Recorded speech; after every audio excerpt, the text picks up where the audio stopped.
Assalamualaikum warahmatullahi wabarakatuh. Perkenalkan, nama saya Dina Septi Sevia, NPM 204220184, Prodi Pendidikan Guru Sekolah Dasar, Universitas PGRI Sirampari. Pada kesempatan hari ini, saya ingin menjelaskan tentang model pengelolaan PKR atau pembelajaran kelas rangkap. Yang pertama yaitu adalah prinsip-prinsip dari pembelajaran kelas rangkap. Yang pertama itu adalah keserempakan kegiatan belajar mengajar. Yang kedua, kadar tinggi waktu keaktifan akademik. Yang ketiga yaitu kontak psikologis guru dan murid yang berkelanjutan. Yang keempat itu adalah pemanfaatan sumber belajar yang efisien.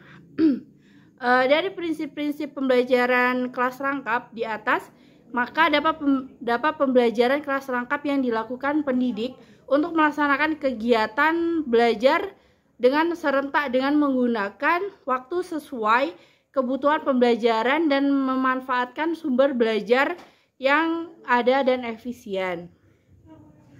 Yang pertama, selanjutnya adalah model pembelajaran kelas rangkap. Yang pertama yaitu adalah model PKR 221. Model PKR 221 ini adalah model PKR murni karena tidak adanya batasan fisik sehingga prinsip keserempakan terpenuhi. Tatap muka dan perhatian guru dapat terkontrol secara terus-menerus ketika di dalam kelas. Model ini dirasa sangat efektif daripada model PKR yang lainnya. Model ini hanya dapat diterapkan dalam jumlah siswa yang sedikit yaitu 15 atau 20 orang. Yang kedua yaitu adalah model pembelajaran kelas rangkap 22. Model PKR 22 adalah model modifikasi. Model ini diterapkan untuk jumlah siswa yang terlampau banyak yaitu lebih dari 20 orang yang tidak memungkinkan dilakukan pembelajaran dalam suatu ruangan. Yang ketiga yaitu adalah model PKR 333. Model modifikasi ini karena terdapat batas fisik yang menyebabkan terbatasnya tatap muka dan perhatian guru di dalam kelas. Waktu tunggu dalam model PKR 33 ini lebih lama daripada model PKR 22. Karena guru harus berpindah-pindah di antara 3 ruangan. Model ini dirasa kurang efektif dalam penerapannya sehingga tidak dianjurkan untuk sering digunakan. Model ini digunakan jika model PKR 22 tidak dapat diterapkan. Yang selanjutnya yaitu adalah prinsip didaktik dan metodik. Yang pertama adalah prinsip didaktik mengacu pada teori dan praktik pembelajaran yang efektif, mencakup metode dan strategi dalam penyampaian materi. Prinsip utama meliputi yaitu adalah A. Menarik perhatian murid, menggunakan teknik yang dapat menarik minat siswa. Yang B. Mendorong motivasi belajar, memastikan siswa memiliki motivasi untuk belajar. Yang C. Mengelola kelas, menciptakan lingkungan belajar yang kondusif. Yang didaktik berfokus pada penerapan teori psikologis dan sosiologis untuk menciptakan pengalaman belajar yang optimal.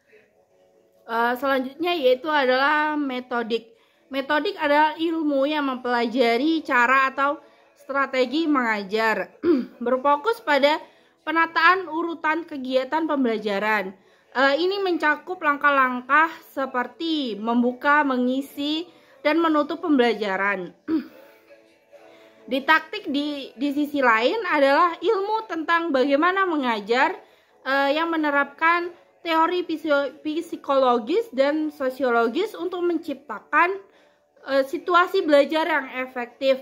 Keduanya saling terkait dalam membentuk praktik pendidikan yang lebih yang lebih baik dan efektif di kelas. Selanjutnya adalah yang terakhir adalah prosedur dasar PKR.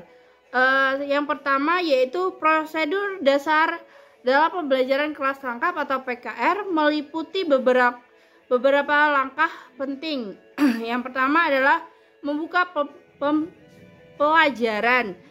Guru harus menarik perhatian siswa, menjelaskan tujuan pembelajaran dan memberikan informasi tentang tugas yang dilakukan. Yang kedua yaitu adalah mengelola kelas, di mana memastikan semua siswa mendapat perhatian yang merata menggunakan berbagai teknik untuk menjaga keterlibatan siswa. Yang ketiga yaitu adalah menutup pelajaran, melakukan review materi yang telah diajarkan dan menghubungkan pengalaman belajar baru dengan yang akan datang. Itu dia adalah penjelasan dari saya. Mohon maaf jika ada kurang. Sekian dan terima kasih. Wassalamualaikum warahmatullahi wabarakatuh.